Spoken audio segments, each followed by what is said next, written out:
নমস্কার। কবিতা পাঠের সময় এখন। আমরা কবিতা পাঠে ছিলাম, আমরা কবিতা পাঠে আছি এবং আমরা কবিতা পাঠে থাকব। দুই কবির কবিতা এই পর্বে আজ আমরা প্রথমে পড়ব নিত্যানন্দ দত্তের কবিতা।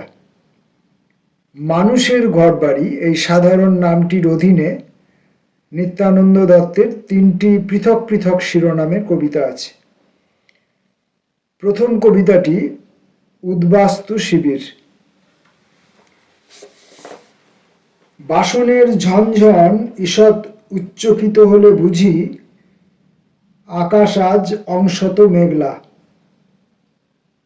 ঝড়ের পূর্বাভাস পেয়ে জানালায় মুগ্ধ বিস্ময় রেখে উড়ে গেছে শালিক দম্পতি।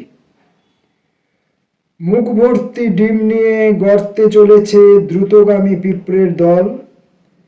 শিকার অসমাপ্ত রেখে বন্দরে ফিরেছে জেলেদের অভুক্ত ডিঙি। ঝড়ের পূর্বাভাস পেলে সকলেই আশ্রয়ে ফেরে, অথচ আমরা ঘরের দিকে তাকালে দেখি মেঝে ভর্তি বিচূর্ণ কাঁচ। প্রতিটি অজ্ঞাত কোণে কত বছরের পাপ জমে আছে ধুলোর মতন। কত কত অকিঞ্চিত রাত ধুয়ে গেছে অনিদ্রার জলে। এতদিন ধরে এত এত প্রলয় আদরে পুষেছি যারা, তারা আজ কোথায় দাঁড়াবো তবে? দখল। যেদিন প্রথম এলাম হাঁটু ভর্তি জল আর কাদা, চারিদিকে ঘাসের জঙ্গল আর পোকামাকড়। সেবার বৃষ্টি হলো খুব। পাশের জলা থেকে সার সার কই মাছ উঠে এলো রাস্তায়। পাশের জলা থেকে সার সার কই মাছ উঠে এলো রাস্তায়। ব্যাঙের চিৎকারে ঘুম ছিঁড়ে ছিঁড়ে গেল সারা রাত। একটি দীর্ঘ দাঁড়াস বাড়িতে ঢুকেছিল সেবারই প্রথম। তারপর জল ভেঙে, জঙ্গল ভেঙে, পোকামাকড়ের সংসার ভেঙে মানুষের ঘরবাড়ি উঠে গেল চারিদিকে। গাছেদের মৃতদেহ ছেড়ে গেল পাখি, বাসায় নষ্ট ডিম ছেড়ে গেল পাখি। সেদিন স্কুল থেকে ফিরে দেখি আমার ছেলে সমস্ত দেওয়াল জুড়ে এঁকেছে গাছ। গাছে গাছে পাখির সংসার, পোকামাকড়ের উল্লাস, অবাধ আকাশে অগণন তারা। আর সেই প্রথম দিনের মতো অঝোর বৃষ্টি।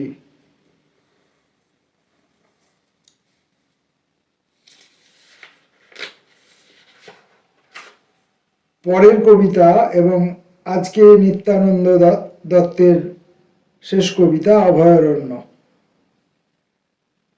সন্ধ্যের অকরুণ আলোয় ভিজে যায় দারুচিনি বন। এই পথে কিছুমাত্র আগে হেঁটে গেছে নিষ্পৃহ বাঘ। তার থাবার চিহ্ন লাগা ঘাস মুঠো মুঠো তুলে খাচ্ছে হরিণ শাবক। গোপন বিষাক্ত দাঁত খোলসের মতো ইতস্তত খুলে রেখেছে প্রবল শঙ্খচূড়। গাছের কোটরে আগুন গচ্ছিত রেখে ফিরে গেছে নিষাদ কিশোর। সকল গাছের রং সবুজ এখানে, সকল নদীর রং গাঢ় নীল। বহুকাল আগে যে প্রেমিক নখের আঁচড় রেখে গেছে মিষ্টি বলকলে নিজস্ব শুশ্রূষায় গাছে, সেসব ক্ষতদাগও বিস্তৃত হয়েছে প্রায়। এখানে পাতার মর্মরে খেলা করে হাওয়াদের প্রীতি। সমূহ খিদের থেকে দূরে নিভৃত ছায়ার নিচে ঘুমায় কবি আর কবির সন্ততি। নিত্যানন্দ দত্তের মানুষের ঘরবাড়ি এই শিরোনামের অধীনে 3টি কবিতা আমরা পড়লাম। 2 কবির কবিতা পাঠ এই পর্বে আমাদের পরবর্তী কবি সুবীর সরকার, তারও আমরা 3টি ছোট ছোট কবিতা পড়ব।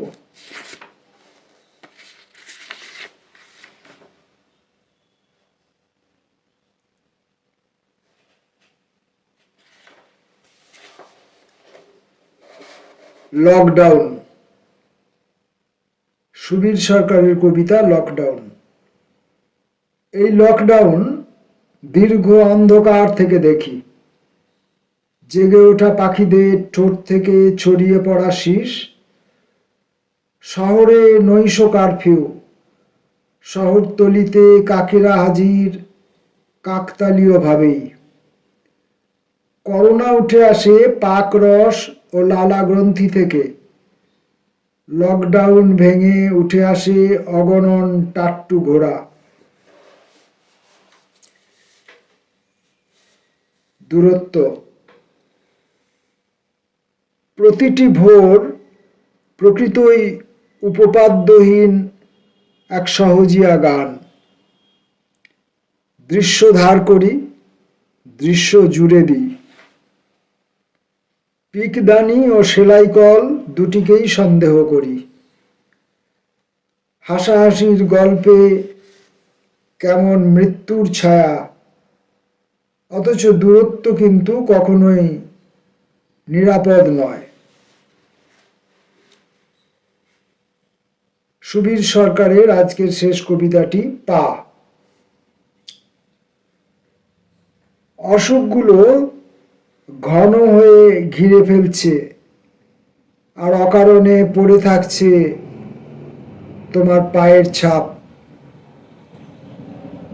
শেষ বিকেলের হাট মনে করিয়ে দেয় লম্বা লম্বা ছায়াদের কথা, আর গুটিয়ে রাখা মাদুর জানে জমে ওঠা অনুরোধের আসর।